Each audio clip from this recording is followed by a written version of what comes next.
Hello नमस्कार, स्वागत है आप सभी का समता एजुकेशन के ऑनलाइन यूट्यूब प्लेटफॉर्म पर। और मेरा नाम है सौरभ, आपका रीजनिंग एजुकेटर। और आज के लेक्चर में जो हम डिस्कस करने जा रहे हैं वो आपका पुराना ही टॉपिक है, जिसका सेकंड पार्ट हम आज डिस्कस करने वाले हैं। टॉपिक का नाम है स्टेटमेंट एंड अजम्पशन। बहुत अच्छे तरीके से आपको पता होगा क्योंकि बेसिक्स जो इसके हैं वो हमने डिस्कस कर लिए हैं।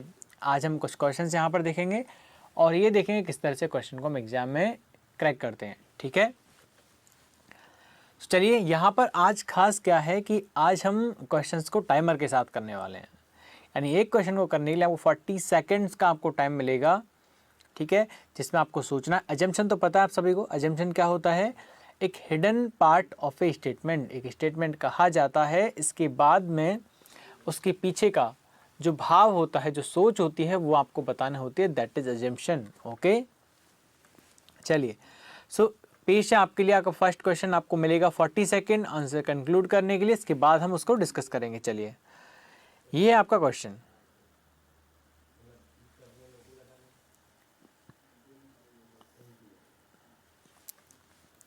क्लॉक आपकी चल रही है यहाँ पर कोने में। और बताइए कि क्वेश्चन को ध्यान से पढ़िए, बहुत ही गहनता से, और अजम्पशंस को देखिए।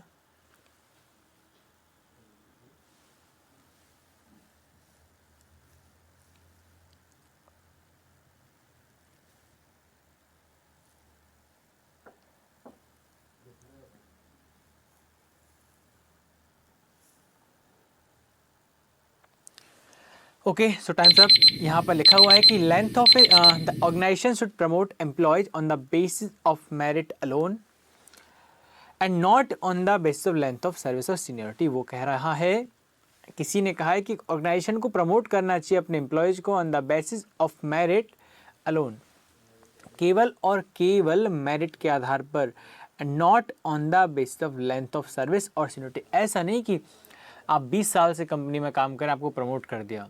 इसके बजाय मेरिट एक निकालनी चाहिए, उसके अकॉर्डिंग उनका प्रमोशन होना चाहिए। अब अजम्पशन क्या है कि लेंथ ऑफ सर्विस और seniority does not alone reflect merit of an employ.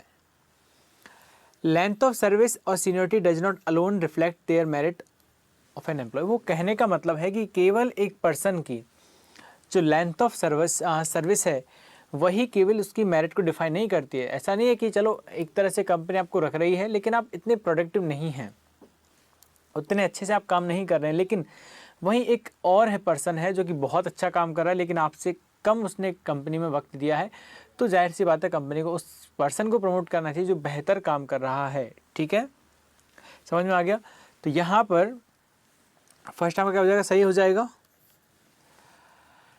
It is possible to determine and measure merit of an employ. देखो, ये कहा गया है यहाँ पर कि एम्प्लॉय को किस बेसिस पर प्रमोशन देना चाहिए। वो देना चाहिए मेरिट के बेसिस पर, यानी कि उनकी मेरिट निकाली जा सकती है। समझ रहे हैं? अगर मान लीजिए कोई ऐसा क्राइटेरिया नहीं होता जहाँ पर आप मेरिट नहीं निकाल पा रहे हैं तो हम ये सजेशन में नहीं देते कि मेरिट निकालनी चाहिए। समझ में आ रहा है ना आपको? तो यानी कि मेरिट निकाली जा सकती है। तो बिल्कुल यहाँ पर सेकंड वाला आपका सही हो जाएगा। अल्टीमेटली जो आपका आंसर होगा वो होगा both first and second are implicit. Okay, चलिए सो बढ़ते हैं नेक्स्ट क्वेश्चन की तरफ। यहाँ पर जल्दी से करिए, वापस से 40 सेकंड का टाइम आपके पास है, बहुत जल्दी आंसर करिए यार।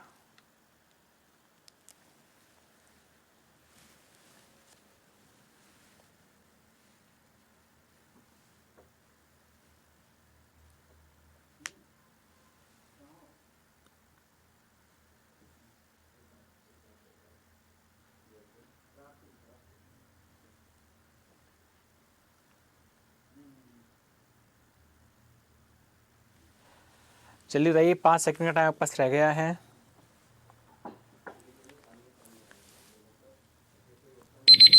As there is a great demand, बहुत ही ज़्यादा डिमांड है, बहुत ज़्यादा डिमांड है।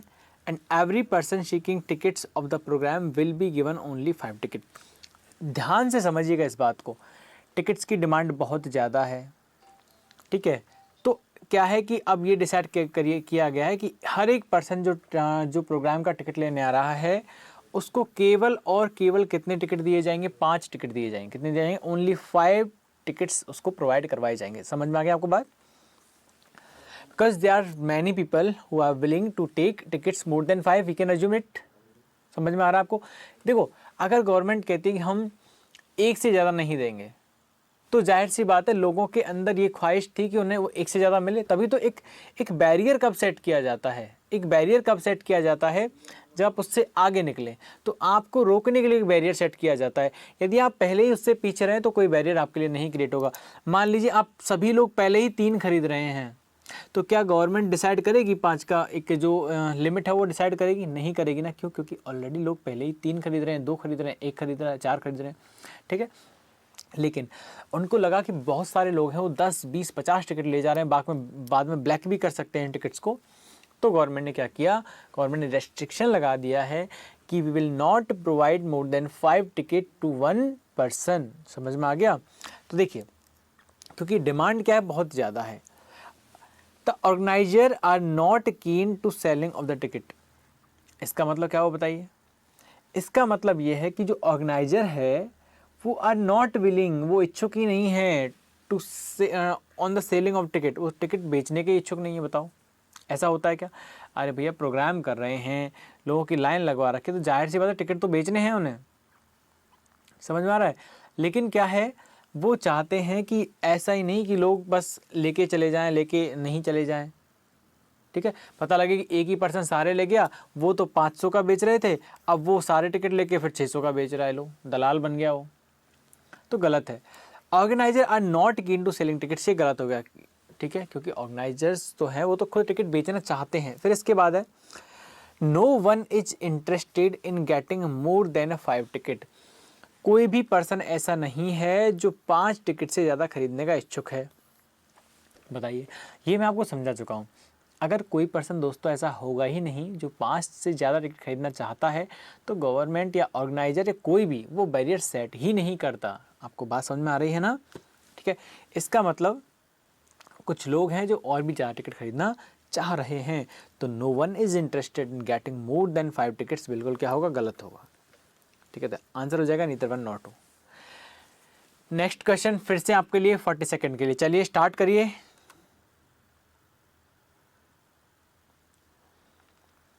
अनएम्प्लॉयमेंट के ऊपर है, जल्दी से करिए एक बार।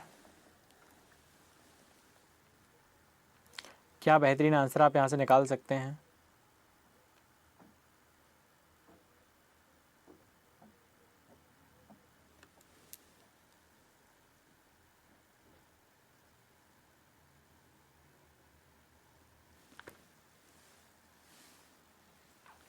थर्टीन सेकेंड आपके पास हैं, बताइए एक बार। अनएम्प्लॉयमेंट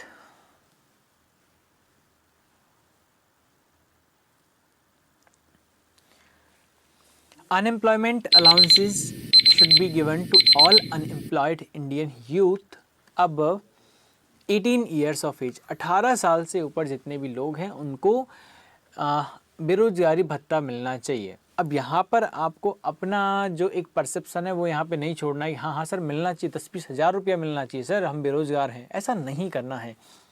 बात को समझिए। देखिए, ये किसी गवर्नमेंट का स्टेटमेंट नहीं है, क्योंकि गवर्नमेंट डिसाइड करती है, ये नहीं सोचती कि ऐसा करना चाहिए।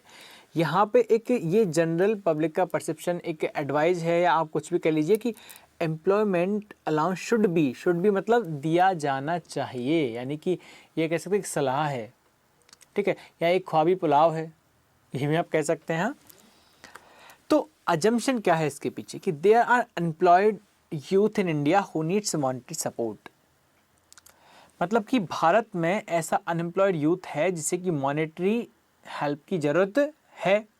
तो बिल्कुल सही है, फर्स्ट वाला सही हो जाएगा, ठीक है, इस हिसाब से सही हो जाएगा। क्योंकि वो एक जो पर्सन, मान लीजिए एक चौराहे पर, एक चौपाल पर बैठने वाला पर्सन कह रहा है कि गवर्नमेंट को ऐसा करना चाहिए कि सबको 5-5 हज़ार रुपये दे देना चाहिए। तो वो क्या सोच कर कह रहा है? वो सोच कर ये कह रहा है, उसने पहले सोचा कि भारत में, हमारे देश में जो युवा हैं उनको थोड़ा बहुत मॉनेटरी सपोर्ट मिलना चाहिए, ताकि वो अपने जो करियर है उसकी तरफ थोड़ा बढ़ पाएँ, थोड़ा पढ़ पाएँ या फॉर्म अपने फिल कर पाएँ, प्रिपरेशन कर पाएँ, तो उसके लिए वो कह रहा है। लेकिन हमारे समाज की थोड़ी जो युवा है बहुत भटका हुआ है। अगर उसे बेरोजगारी भत्ता मिलने लगे 3,000 रुपये का, तो वो पहले यही सोचता है कि अच्छा चलो चाय पानी का खर्चा चल जाएगा। वो ये नहीं सोचता कि मैं 2 फॉर्म भर दूंगा 3-4 हज़ार रुपये में, नहीं, वो सबसे पहले ये सोचता है चलो बहुत मज़ा आ गया, बेरोजगारी भत्ता बन गया हमारा, अब अपना महीने का चाय पानी का खर्चा चल जाएगा। ठीक है।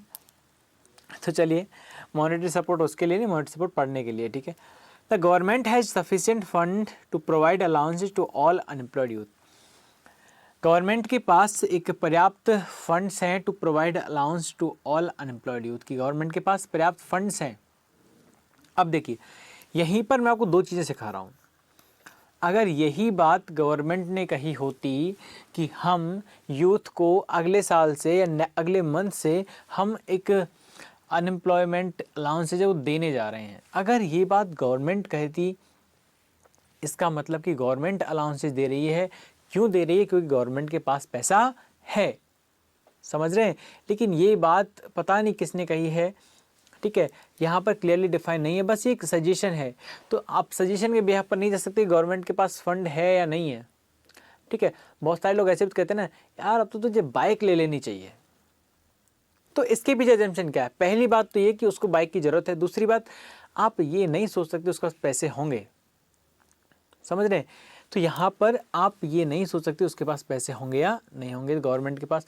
अगर ये बात गवर्नमेंट कहती कि हम अलाउंसेस देंगे, इसका मतलब कि अलाउंसेस कब देगा कोई? जब उसके पास पैसा होगा। समझ में आ गया?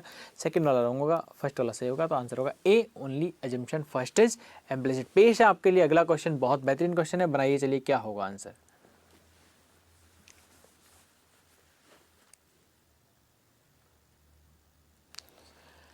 In spite of poor services, the commuters have not complained against it.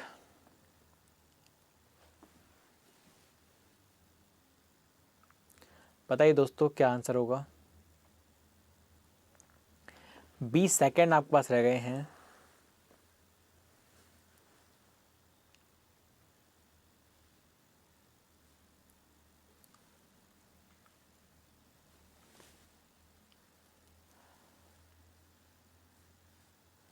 Question समझ में आ ही गया होगा आपको कि इंस्पाइट ऑफ पुअर सर्विसेज के बावजूद भी the commutators have not complaint against. Commutators जो हैं वो कंप्लेंट नहीं करते हैं इसके लिए। अब देखो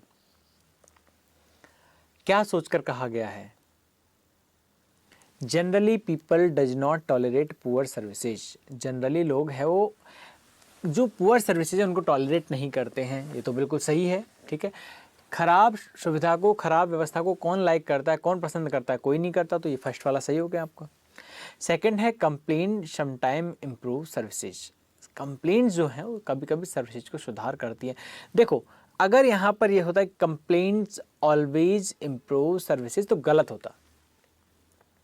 कि कंप्लेंट जो है वो सर्विस को सुधारती हैं, ये ऑलवेज अगर होता तो गलत होता। क्यों? क्योंकि जरूरी नहीं है कि आप जिसकी कंप्लेंट करो उस चीज़ में सुधार आ जाए, नहीं ना, ठीक है। लेकिन हाँ, कभी कभी ऐसा होता है, ठीक है, सम टाइम इट मैटर। तो यहाँ पर क्या होगा?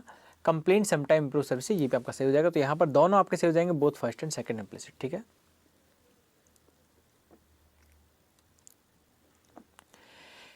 नेक्स्ट क्वेश्चन है, जल्दी से बनाइए, बहुत ही आसान सा क्वेश्चन है। 40 सेकंड तो इस क्वेश्चन के लिए ज़्यादा है, 30 सेकंड का क्वेश्चन है, जल्दी से बता दीजिए एक बार।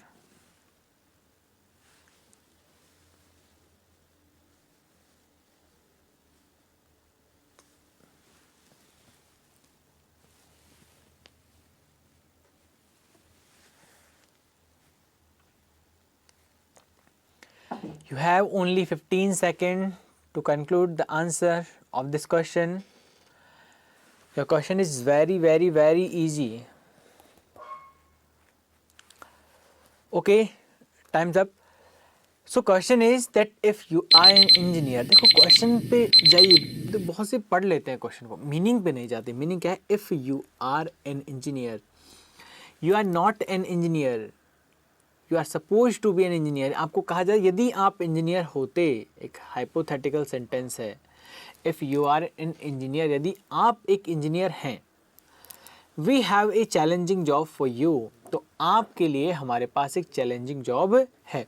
चलिए, तो फर्स्ट वाला अजम्पशन, अच्छा वी नीड एन इंजीनियर, जाहिर सी बात है सही है, क्योंकि उसने कहा है if you are engineer we have challenging job for you, तो हमारे लिए हमारे पास तुम्हारे लिए बहुत ही चैलेंजिंग जॉब है, बिल्कुल सही, क्योंकि उन्हें इंजीनियर की ज़रूरत है। Second, you are an engineer, सही है, गलत होगा। ये एक्सप्लिसिट होगा या इम्प्लिसिट नहीं करेगा, क्यों? क्योंकि उसने कहा है if you are an engineer, it's not clear that you are engineer और नॉट, इट्स डजेंट मैटर, ठीक है। तो यहाँ पर कहा गया you are an engineer, if you are engineer, तो यहाँ पर कहा गया कि आप एक इंजीनियर हैं, गलत। क्यों? क्योंकि उसने कहा है यदि आप हैं तो ये नहीं पता कि आप हैं या नहीं हैं, ठीक है। ओनली फर्स्ट आपको फॉलो करेगा, ठीक, समझ में आ गया। चलिए बढ़ते हैं अगले क्वेश्चन तरफ, और क्वेश्चन है आपका ये, बनाइए जल्दी से, 35 सेकंड आपके हो बचे हैं।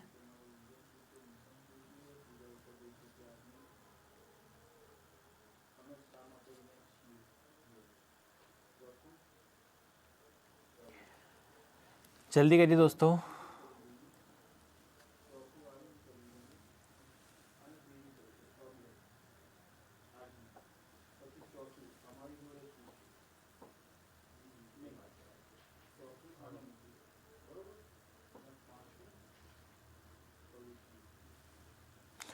ओके, सो टाइम आपका खत्म हो चुका है, और यहाँ पर एक आपके लिए स्टेटमेंट है कि people please put more people on job to make up for the delay. जो देरियां होती हैं काम में, उसको खत्म करने के लिए put more people on the job, अधिक लोगों को काम पर रखिए। अधिक लोगों को समझ में आ गया? Please put more people on the job, कृपया अधिक लोगों को जॉब पर रखिए, to make up for the delay, अपने डिले को खत्म करने के लिए, ठीक है। देरियां जो होती है काम में, उसे कम करने के लिए, खत्म करने के लिए। अब आ गया है first, delay is inevitable in most job, की अधिकांश जॉब में जो डिले होता है वो इनएविटेबल होता है। बताइए, इनएविटेबल का मतलब क्या होता है? अवश्य, मतलब कि एक जरूरी होता है, कुछ ऐसा आप सोच सकते हैं। बताइए आपके अकॉर्डिंग क्या होगा, क्या आपने आंसर निकाला है? तो ऐसा तो नहीं है कि हर किसी काम में जो आपका डिले है वो जरूरी हो, ठीक है। इट इज़ नॉट कंपलसरी, ठीक है। या आप कह सकते हैं कि सर डिले है वो तो जरूरी है, इस काम में डिले होगा ही होगा, नहीं। आप मैन पावर को आप बढ़ाइए, डिले कैसे होगा? तो ये गलत हो गया। Output will increase with more number of people on the job, तो ये बिल्कुल सही है। उसने क्या कहा? डिले होता है, ख़त्म करना है तो क्या करो, लोगों को हायर कर लो। यानी हायर लोगों को करोगे तो ये प्रॉब्लम क्या हो जाएगी, खत्म हो जाएगी। तो लिखा हुआ क्या है? आउटपुट विल इंक्रीज, यानी ये जो आपकी जो प्रोसेसिंग है वो क्या हो जाएगा, अच्छा हो जाएगा, बेहतर हो जाएगा, बहुत ज़बरदस्त हो जाएगा। समझ में आ गया? ठीक है, तो यहाँ पर आपका आंसर क्या होगा? Only second assumption is implicit. समझ में आ गया दोस्तों?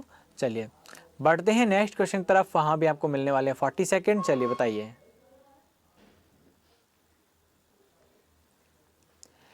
जल्दी से बताइए। और ये जो क्वेश्चन है ये तो घर घर की कहानी है, घर घर की कहानी और स्टेटमेंट अजम्पशन की जुबानी। बताइए कि क्या यहाँ पे आंसर होगा? बहुत बेहतरीन सा क्वेश्चन है आपके लिए।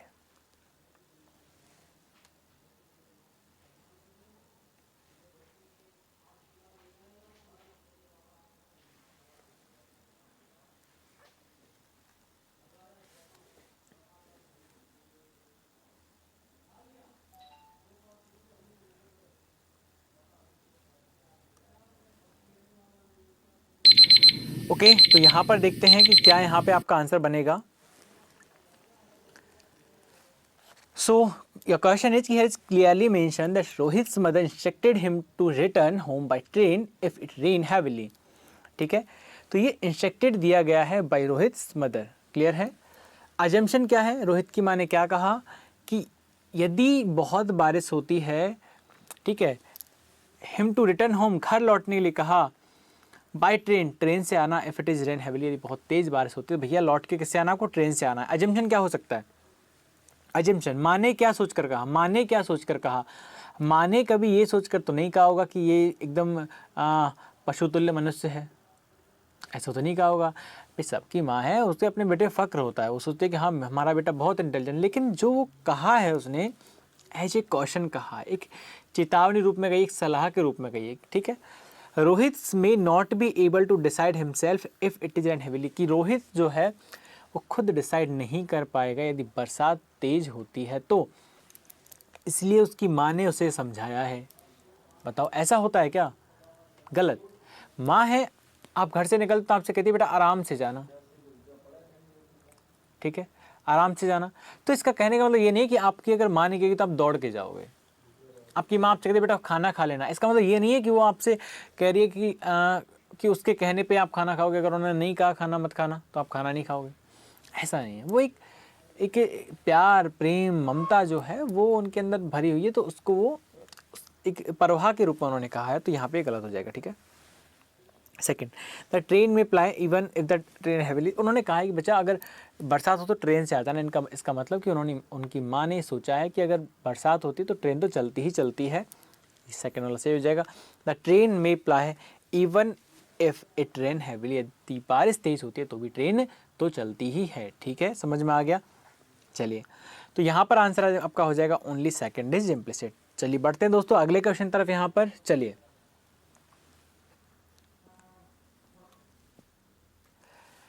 क्वेश्चन थोड़ा बड़ा है लेकिन टाइम आपके पास इनफ है, आप कर जाओगे। बड़े क्वेश्चन आएंगे, ज़्यादा टाइम देंगे, उसकी फिक्र ना कीजिए।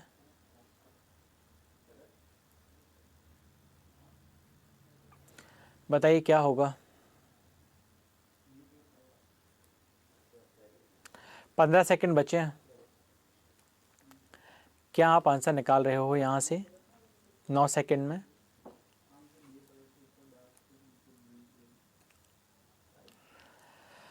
ओके, तो टाइम आपका खत्म हो गया है कि Prabodh wrote a second letter to his mother. Second letter का मतलब क्या होगा कि एक पहले लिख चुका है।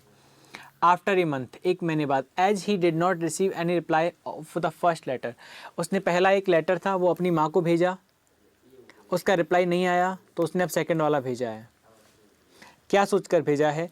Prabodh's mother did not receive the letter. बिल्कुल उसके जहन में ये बात तो आई होगी कि यार हो सकता है माँ को लेटर ना मिला हो तो मैं दूसरा लेटर भेज देता हूँ। बिल्कुल सही होगा, बिल्कुल सही होगा, बिल्कुल ठीक है। Second, the letter general reaches within a fortnight. की लेटर कई बार क्या होता है कि थोड़ा देर से पहुंचता है, ठीक है, होता है, ऐसा नहीं होता। कई बार तो ऐसा होता है कि जो डाकिया होता है, जो पोस्टमैन होता है, वो पहुंचाता ही नहीं है, हाँ, तो और फिर नहीं पहुंचता तो फिर कहीं ना कहीं दिमाग में हमारी यही चीज़ आती है कि अरे पहुंचा नहीं होगा। ये सारी चीज़ें दिमाग में कहीं कहीं आती हैं, ठीक है। तो क्या आंसर आपने निकाला यहाँ से? The letter general reaches within a fortnight. Fortnight मतलब होता है कि जिसे कहते हैं ना एक 15-20 दिन में पहुंचता है, पखवाड़ा जिसे कहते हैं शायद, ठीक है, कि letter reaches within fortnight, की लेटर जो है इतने दिनों में लगभग पहुंच जाता है। तो उसने सोचा कि यार लेटर जो है वो लगभग 10-15-20 दिनों में पहुंच जाता है, लेकिन महीना भर हो गया, माँ का लेटर जो रिप्लाई वो आया नहीं। तो यानी कि ये दोनों आपके क्या हो जाएंगे? बिल्कुल सही आपके हो जाएंगे। ये भी आपका क्या हो जाएगा? सही हो जाएगा। His mother promptly send reply to his letter. बताइए इसका आंसर ये क्या होगा? इसका आपने क्या निकाला है? His mother promptly send reply, उसकी माँ है जो प्रॉम्प्टली रिप्लाई सेंड करती है, यही होगा। हाँ बताइए कि उसकी माँ जो है वो प्रॉम्प्टली का मतलब होता है तुरंत ही रिप्लाई सेंड करती है, तो गलत है, ऐसा यहाँ पे कुछ मेंशन नहीं है, ठीक है। तो यहाँ पे आपका आंसर हो जाएगा फर्स्ट एंड सेकंड। क्या हो जाएगा? फर्स्ट एंड सेकंड आपका क्लियर आंसर होगा, ओके ठीक है। चलिए बढ़ते हैं आगे यहाँ पर अगले क्वेश्चन पर। 40 सेकंड फिर से आपके लिए हैं, जल्दी से स्टार्ट कर दिए एक बार करना कि क्या आपका आंसर होगा। In a view of recent spurt in sugar prices in the open market, the government has asked to the dealer to release a vast quantity of imported sugar in the open market.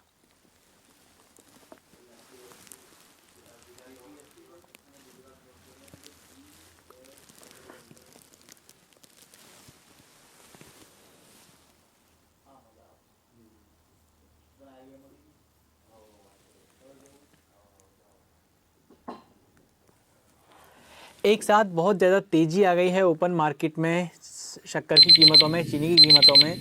तो government ने कहा है डीलरों से बहुत बड़ी मात्रा में जो क्वांटिटी उनके पास है इंपोर्टेड शुगर की, उसे रिलीज करें इन ओपन मार्केट में। अब गवर्नमेंट ने निर्देश क्यों दिया है? The dealer will follow the government directives, की डीलर जो है वो गवर्नमेंट के आदेश को मानेंगे। तो भैया मानना पड़ेगा, ठीक है, कि आदेश किसका है? गवर्नमेंट का है। The sugar price will come down, government को लगता है कि अगर शक्कर है, चीनी है, वो मार्केट में जब आएगी तो उसकी सप्लाई है वो कांस्टेंट हो जाएगी, ठीक है, सप्लाई चालू हो जाएगी, तो फिर उसकी कीमतों में कमी देखने को मिल सकती है, क्योंकि महंगाई कब होती है, जब चीज़ तो कम है लेकिन खरीदने वाले ज़्यादा हैं, ठीक है। The price of indigenous sugar will remain unchange, the price of Indian sugar will remain unchange, कि अभी भी शुगर के जो प्राइसेज हैं वो अनचेंज रहेंगे, गलत है।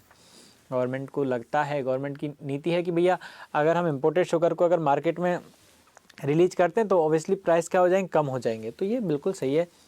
थर्ड वाला यहाँ पे गलत होगा, only first and second will be definitely follow, answer will be V B, ठीक है, ऑप्शन नंबर बी। चलिए अगला क्वेश्चन बताइए क्या आंसर होगा यहाँ पे।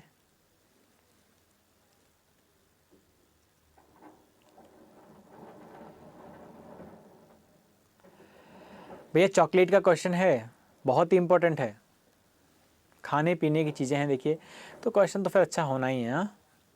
लेकिन देखते हैं आप कितनी बेहतर तरीके से इसका आंसर देते हैं। इतना टाइम लगना नहीं चाहिए वैसे इसमें, क्योंकि क्वेश्चन छोटा है, ऐसा मुझे लगता है। चलिए मैं करवाता हूँ, ऐसे इतना टाइम बहुत है, 30 सेकंड मिलना चाहिए था।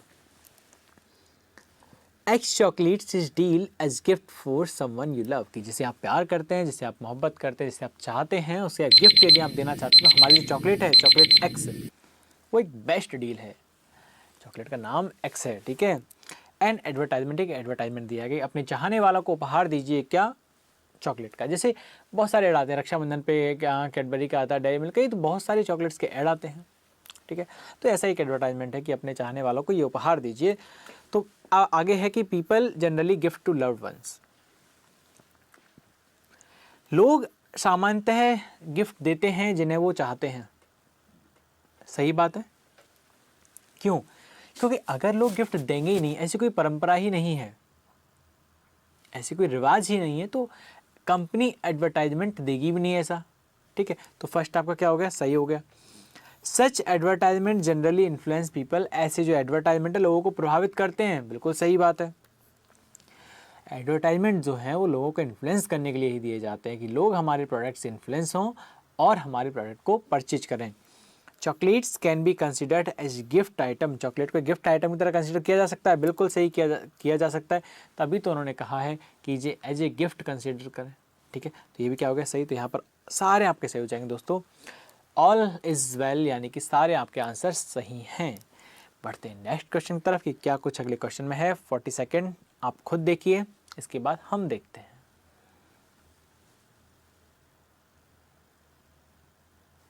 बताइए क्या आंसर होगा।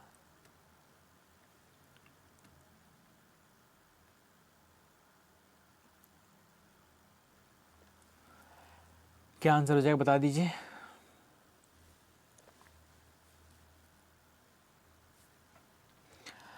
प्रकाश कुछ डिसाइड कर रहा है, पहले आप कर लीजिए, डिस्टर्ब मैं आपको नहीं कर रहा हूँ बीच में। Okay so time's up. Prakash decided to get the railway reservation in May for the journey he wants to make in July to Madras. Madras के लिए एक जर्नी यानी मद्रास जाना है उसे इन मंथ ऑफ जुलाई, और वो उसने डिसाइड किया कि वो मई में क्या करवा लेगा, रिजर्वेशन करवा लेगा। जाना कब से, जुलाई में, ठीक है। अगर मैं मई में रिजर्वेशन करवा रहा हूँ तो जाहिर सी बात है कि रिजर्वेशन इतने दिन पहले होता होगा तभी तो मैं करवा रहा हूँ, अगर होता ही नहीं होगा तो मैं करवाऊंगा ही नहीं ना। The railway issues reservation 2 months in advance, बिल्कुल सही है। अगर रेलवे रिजर्वेशन करता ही नहीं 2 महीने पहले तो मैं वहाँ पे जाता ही नहीं, क्योंकि मुझे पता है रेलवे तो 15 दिन पहले रिजर्वेशन देता है, तो मैं 15 दिन पहले जाऊँगा। यदि मैं जुलाई में जाने के लिए मई में अगर सोच रहा हूँ तो इसका मतलब मुझे पता है कि रेलवे 2 महीने पहले 3 महीने पहले रिजर्वेशन देता है। There are more than 1 train to Madras, Madras के लिए एक से ज़्यादा ट्रेन हैं। तो यहाँ पर दोस्तों इसके बारे में कोई इन्फॉर्मेशन आपके पास नहीं है कि वो कौन सी ट्रेन में रिजर्वेशन करवाने जा रहा है, कि 1 ट्रेन है, 2 ट्रेन है, कि 50 ट्रेन है, तो गलत हो जाएगा। थर्ड वाला आपका आता है there will be vacancies in desired class, की जिस डिजायर्ड जो क्लास है यानी जिस क्लास में वो रिजर्वेशन लेना चाहता है तो वो उससे वहाँ पे सीट होगी। तो बिल्कुल सोच के तो यही जाते हैं कि अगर हम बुकिंग करने बैठते हैं टिकट की तो हम यही सोचते हैं काश एसी मिल जाए तो बेहतर है, ठीक है, बेस्ट है, बेहतर नहीं होता, ठीक है। चलिए, तो यानी कि यही सोच के हम लोग ग्रेजुएशन करते हैं, तो मिले ना मिले वो तकदीर की बात है, बाकी हम करते सोचते तो यही है। तो यहाँ पर आपका आंसर होगा फर्स्ट एंड थर्ड, तो आपका option number D will be और करेक्ट आंसर। ओके दोस्तों, चलिए बताइए क्वेश्चन क्या होगा यहाँ पर। क्वेश्चन तो हमने बता दिया, आंसर आप बताइए।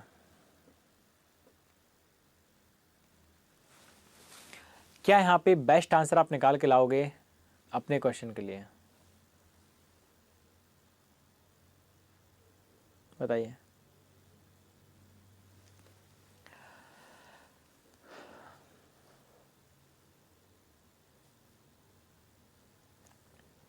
टाइम्स खत्म होने वाला है, कि आपने पढ़ लिया होगा।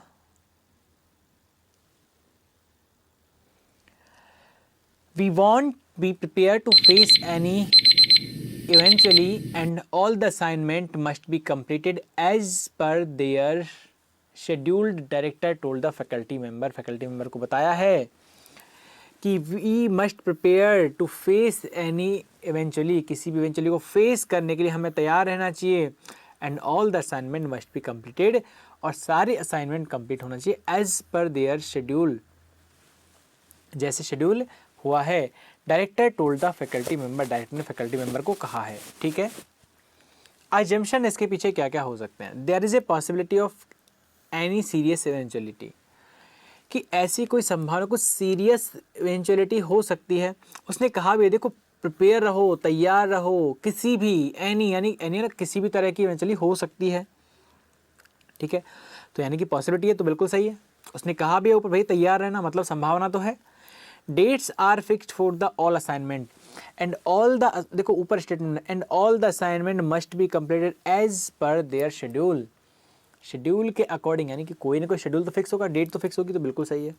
Faculty member are suppose to complete all the assignment, देखो टोल्ड द फैकल्टी मेंबर, सभी फैकल्टी मेंबर्स को कहा कि असाइनमेंट्स को गिवन शेड्यूल पे कोशिश कीजिए खत्म करने का।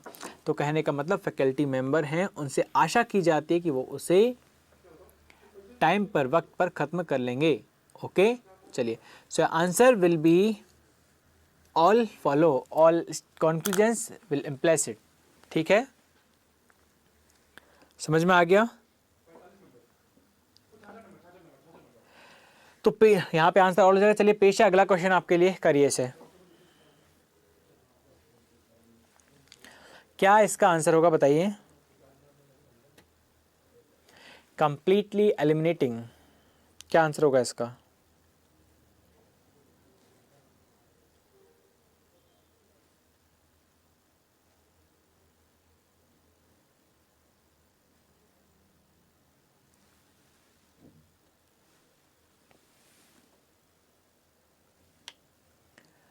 जल्दी से आंसर दीजिए, क्या आंसर होगा?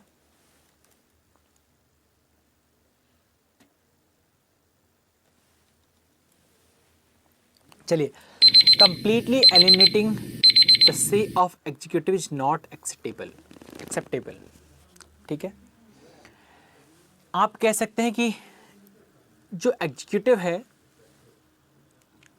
उसके कहने को पूरी तरह से एलिमिनेट करना, उसकी बात को पूरी तरह से एलिमिनेट करना नॉट एक्सेप्टेबल है। क्या है? नॉट एक्सेप्टेबल है। ठीक है, क्या merit, ability, competence, integrity and suitability of the candidate alone are not enough to appoint of high court judge, कि यदि आप हाई कोर्ट के जज को अपॉइंट कर रहे हैं तो इसके लिए उसका मेरिट, उसकी यानी कि उसकी योग्यता है, उसकी क्षमता है, ठीक है, या उसका कॉम्पिटेंस है, उसकी इंटीग्रिटी है, उसकी अखंडता है, उसका सुटेबिलिटी है, यही अलोन, ये केवल यही जो है मेजर करने के, यही पॉइंट है मेजर करने के, इनफ नहीं है, कुछ और भी होना चाहिए। किसने कहा? एक जर्नलिस्ट ने कहा है।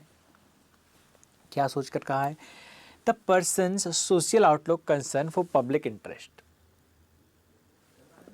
बताइए, ए पर्सन, एक व्यक्ति का social outlook concern for public interest, यानी कि लोगों के इंटरेस्ट के बारे में, लोगों की रुचि के बारे में concern, and promotion of equality and his political outlook और ऑल्सो इक्वली इंपॉर्टेंट, यानी कि उसका सोशल आउटलुक कैसा है, उसका लोगों के समस्याओं के प्रति उसकी रुचि कैसी है, ठीक है, इक्वलिटी के लिए उसका किस तरह से उसका प्रमोट उसे करता है। तो ये सारी चीज़ें भी कहीं ना कहीं उसके लिए क्या होनी चाहिए? जिम्मेदार होनी चाहिए। इन सब का भी ध्यान कहीं ना कहीं हमें रखना चाहिए। कब? जब किसी हाई कोर्ट के जज को हम क्या करते हैं? अपॉइंट करते हैं। समझ में आ गया? तो यहाँ पर बिल्कुल सही है। सेकंड है executive consultant will ensure greater transparency of the appointment. Second implicit करेगा कि एग्जीक्यूटिव का जो कंसल्टेशन है विल इंश्योर ग्रेटर ट्रांसपेरेंसी। अच्छा, फर्स्ट वाला सही नहीं होगा ना, सेकंड वाला सही होगा आपका। First will not implicit, completing eliminating the से of executive not acceptable. Not acceptable वहाँ पे कहा है, ठीक है, वो एक्सेप्टेबल नहीं है, ठीक है। हाँ, तो फर्स्ट वाला रॉन्ग हो जाएगा। Executive consultation will ensure greater transparency of the appointment, के अपॉइंटमेंट में ग्रेटर ट्रांसपेरेंसी प्रोवाइड करेगा क्या, एग्जीक्यूटिव का कंसल्टेशन। तो यहाँ पर आपका आंसर क्या होगा दोस्तों, only second will be implicit, only second will implicit, ठीक है। क्लियर है, समझ में आ गया। चलिए, although no war was witnessed during the tenure of prime ministership of Mr. X, कोई युद्ध नहीं हुआ था मिस्टर एक्स के टेन्योर में। अच्छा, पहले तो आपको आंसर देना यार। अच्छा चलिए, पहले आप आंसर दी, फिर मैं आपको बताता हूँ, फिर हम डिस्कस करते हैं, ठीक है। पहले आप बताइए, पहले आप बताइए क्या आप सूटेबल आंसर निकालते हैं। इसका निकाल दोगे आप?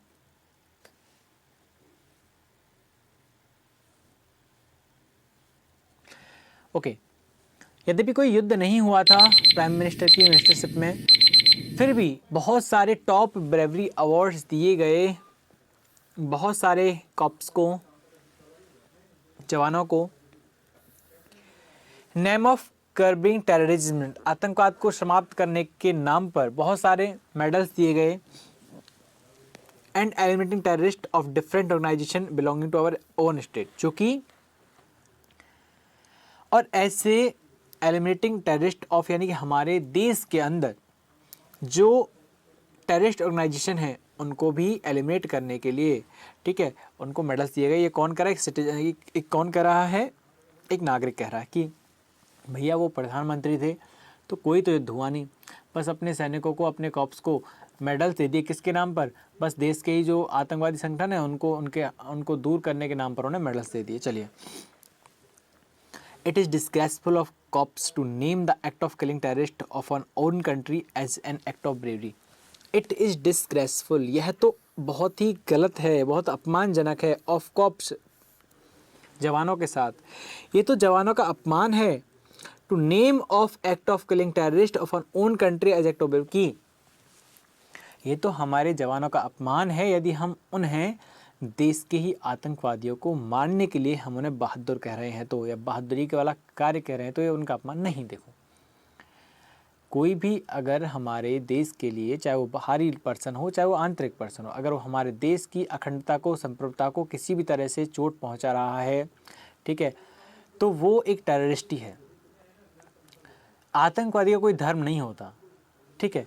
तो क्या है, अब अगर किसी ने ऐसा है जो लोगों को, ज़रूरी नहीं है कि सब लोग बाहर से आते हैं, ठीक है, बम विस्फोट करने के लिए, हमले करने के लिए, कुछ लोग इंटरनल होते हैं, इनकी हेल्प करते हैं, तो ऐसे जो ग्रुप्स हैं उनका खात्मा करते हैं, तो वो भी एक ब्रेवरी का काम, वो भी बहादुरी का काम है, तो गलत है, वो अपमानजनक नहीं, वो भी अच्छी एक बात है। A war is less harmful for country than menace of terrorism. बताओ इसका क्या होगा। ए वॉर एक कम हार्मफुल है for a country than menace of terrorism, terrorism से भी। बताइए, एक वॉर है जो कम हार्मफुल है, एक युद्ध है वो कम हार्मफुल है, गलत। युद्ध हो, लड़ाई हो, आतंकवाद हो, ये कभी भी कम खतरनाक, ज़्यादा खतरनाक नहीं होते, ये हमेशा भयानक और विनाशक ही होते हैं, ठीक है। तो यहाँ पर दोनों आपके गलत हैं, neither one not two follow. Clear है दोस्तों। चलिए, बढ़ते हैं नेक्स्ट क्वेश्चन की तरफ, और फिर से आप इसका आंसर दीजिए।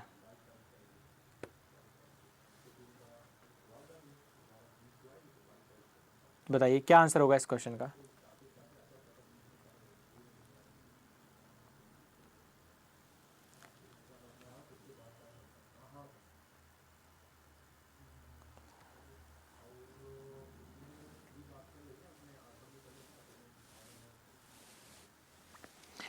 दस सेकेंड बचे हैं आंसर देने के लिए आपके पास।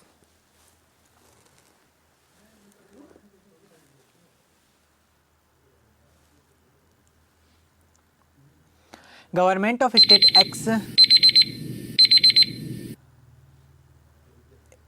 Act states according to which it has been decided to provide cooked meal to the student of all primary school in the state, कि राज्य के सभी जो प्राइमरी स्कूल हैं वहाँ पर पढ़ने वाले सभी बच्चों को कुक्ड मील प्रोवाइड करवाने का निश्चय किया है, is not a proper and judicious step. ये एक बहुत ही अच्छा और एक न्यायिक स्टेप नहीं है।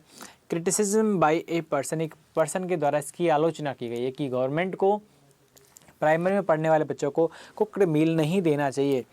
स्टूडेंट्स में hesitate to eat the cooked meal provided by the government, कि बच्चे को हेजिटेट हो सकता है, हेजिटेशन उसमें आ सकती है टू ईट, उस खाने को खाने में, प्रोवाइड बाय द गवर्नमेंट, जो गवर्नमेंट द्वारा प्रोवाइड करवाया जा रहा है। तो यही क्या होगा, बिल्कुल गलत होगा, क्योंकि हमें एक बेस पता नहीं है। ऐसे गलत क्यों? क्योंकि देखो हमें पता नहीं कि उसने क्या सोचकर कहा है, ठीक है। ऐसा कुछ यहाँ से आप we are not able to conclude any type of, जिसे हम कहें कि fact which are clearly seen, ठीक है। तो not a proper judicious step किस टर्म में उसने लिया है, किस टर्म में उसने सोचा है, तो we are not much sure about it, ठीक है। तो यहाँ पे फर्स्ट वाला रॉन्ग हो जाएगा। The cooked meal serve to the student may be hazardous for the health of student, की कुक्ड मील जो है वो स्टूडेंट्स की हेल्थ के लिए बहुत ही खतरनाक हो सकता है। क्यों खतरनाक हो सकता है? हाँ, वो फैक्ट कुछ नहीं दिया। क्यों, गवर्नमेंट क्या कुछ कचरा खिलाने वाली है क्या? ऐसा नहीं है, ठीक है। यहाँ पे कोई बेस नहीं है, ठीक है। तो यहाँ पर ये भी क्या हो जाएगा, आपका रॉन्ग हो जाएगा, टोटली रॉन्ग होगा। तो यहाँ पर हम नॉट श्योर नहीं है, ठीक है, क्योंकि गवर्नमेंट की बहुत सारी रसोइयाँ चलती है, बहुत सारे NGO चलते हैं, या मतलब जो गवर्नमेंट है, जहाँ पे गवर्नमेंट सब्सिडी दी जाती है, गवर्नमेंट जैसे अभी कोरोना काल में गवर्नमेंट ने खाना प्रोवाइड करा, तो वो बेकार नहीं था, ठीक है। तो ये भी गलत होगा आपका। यहाँ पर आपका हो जाएगा neither one nor two implicit, ठीक है। समझ में आ गया? चलिए दोस्तों, ये थे कुछ 10, 12, 15 क्वेश्चंस आपके थे अजम्पशन और स्टेटमेंट के, ठीक है। तो आई होप आपको समझ में आए होंगे, और वीडियो आपको अच्छा लगा तो लाइक कीजिए, यार इसे अपने दोस्तों से शेयर भी कीजिए, कमेंट कर दीजिए। अच्छा लगा है तो लाइक कीजिए, नहीं अच्छा लगा है तो कमेंट कर दीजिए क्यों आपको अच्छा नहीं लगा। और चैनल को सब्सक्राइब कीजिए समता एजुकेशन के चैनल को, और बेल आइकन पर क्लिक भी आप कर दीजिए, ताकि आपको आने वाले वीडियो की नोटिफिकेशन आपको मिलती रहे। अच्छे तरीके से पढ़ते रहिए, बेहतर पढ़ते रहिए, और जुड़े रहिए समता एजुकेशन के साथ, ठीक है। फिर मुलाकात होगी जल्द ही अगले लेक्चर में कुछ और बेहतरीन क्वेश्चंस या और बेहतरीन टॉपिक्स के साथ। तब तक के लिए bye bye, take care and have a nice day.